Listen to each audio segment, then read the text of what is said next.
And Global Affairs analyst Calvin Dack joins me from Washington, D.C. via Skype to discuss this. Good to have you join us.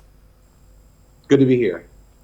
So let's start with the statement coming from Russia. When the Taliban took over power, Russia did actually say that, and I just want to quote them rightly, that the Taliban takeover is a reality that what powers would have to work with. We also know that Russia has been cooling up to the Taliban for a while now. What does that mean, especially for that region? Well, I think it means two things. One is, unlike other areas around the world, say with Iran, for example, where Russia has tried to insert itself into conflicts involving the United States, Afghanistan, Russia knows Afghanistan. They knew the war with Afghanistan before the United States did. So I think that we're looking at two dynamics. One, Russia is trying to insert itself in this situation to get leverage when it deals with the United States and European countries, but it also understands the terror threat that could be right at their borders, former Soviet republics, and maybe even into Russia itself. What would this mean for the U.S., though, if Russia were able to exert influence over the Taliban? We remember in 2017, Rex Tillerson, who is the former U.S. Secretary of State, did accuse Russia of supplying weapons to the Taliban. And that's some sort of relations have been built between Russia and the Taliban. What does this mean for the U.S. in terms of being able to negotiate with the group? Well, I think that this is going to affect how the United States and Russia deal with their other issues around the world. And what I mean by that is, obviously the United States, as we look at what the U.S.-Afghanistan relationship will look like once the withdrawal is complete, if it turned into a terrorist hotbed, this is going to be looked bad on the United States. And if Russia is involved, I'm sure that there are things they could do to help that, where Islamist extremists don't get a foothold.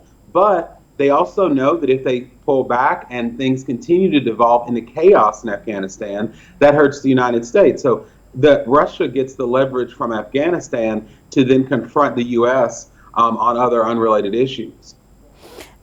We also see the jostling of power from that region. First of all, the Middle East will see Pakistan and Iran jostling for power over Afghanistan. But just in the Asian continent, we've seen Russia, India, and China also jostling for power influence over the Taliban. And now, if this, what could happen in the coming days? What would this mean for foreign policy in that region in terms of who has influence over the Taliban? Well, I think that once the U.S. withdrawal is complete, which President Biden yesterday reiterated that unless something changes, it'll still be the 31st next week. I think then those powers that you mentioned have to fill the vacuum.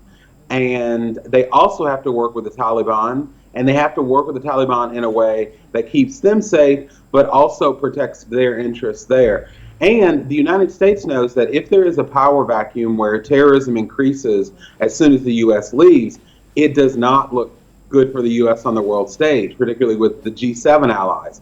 So the countries in the region are going to be looking at two things: how they step in to stop this from having more chaos, and how if they don't, it will affect their countries even more so than it affects the United States and Europe.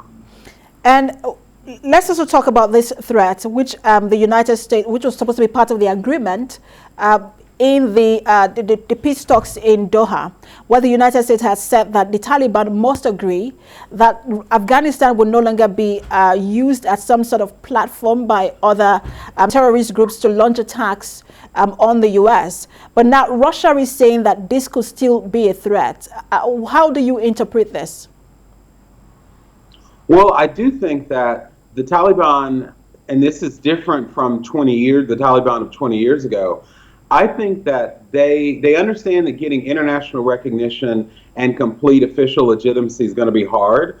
But if they can prove to the international community that they can manage what's going on in the country, then that does give them a little bit of leverage with the United States. Not to get full recognition, but maybe some of the things that are in place now after the agreement between the U.S.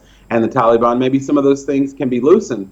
So I do think that the Taliban does have an interest in having some international legitimacy, and they can get that by making sure terrorist groups don't seek it as a safe haven as they have in the past. And it is interesting you mentioned leverage with the U.S.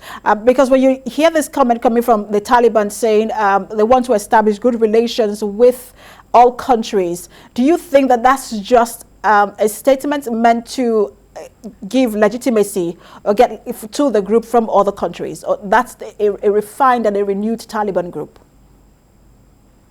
Well, I do think, obviously, this Taliban, we've been seeing a lot of references in news articles to the Taliban 2.0. They're trying to clean up their image and their messaging. So they understand the power of communication and those things that they need to say. But they also realize that they have to back it up. And I honestly believe that they will, because they want to run Afghanistan, and they're going to need that legitimacy. So I don't know if they'll be successful, but I do think that they will at least make an effort to not house groups that threaten the United States, so that they can have a little bit of legitimacy. But is that it's just to ensure that Afghanistan is not a launching pad for attacks on the United States? What about the welfare of Afghanistans right now? What we hear them say and the reports we're getting about people being beaten, people being stopped from having access to the airport, those are some of the reports we're getting. So shouldn't that also be part of the deal, the welfare and stability of Afghanistan's? Definitely. It should. Right. Definitely, it should be, particularly with women and girls. We know the history that the Taliban has had. But something I was thinking about the other day, a big difference now than, say, like 20 years ago, right after September 11th, is we have social media. And a lot of things that went on that we knew about before, we can now see in real time. And the Taliban knows that those images around the world on social media hurt its efforts to get legitimacy with the United States and other surrounding countries. So they have a long ways to go. I do think that the U.S. needs to enforce that it's not just anti-terrorism, but it's human rights, women's rights, and several other issues Taliban has been egregious on. But I think they're gonna try it because the world is watching. Do you think that the talks will continue, the talks in Doha, do you think that that will continue in terms of bringing democracy and stability to Afghanistan? Yeah, I think they will continue just because the Taliban knows that they can't really start running the country as they see fit, as flawed as that might end up being, if the United States and other world powers are still talking every day about possibly leaving troops or evacuating people from Afghanistan. So I think that they will. They don't see eye to eye with the U.S. in these talks, but I think they realize that they need to come to some type of agreement so that they can move forward. We'll see how things play out eventually. Thank you so much for talking to us, Calvin Dark. Thank you.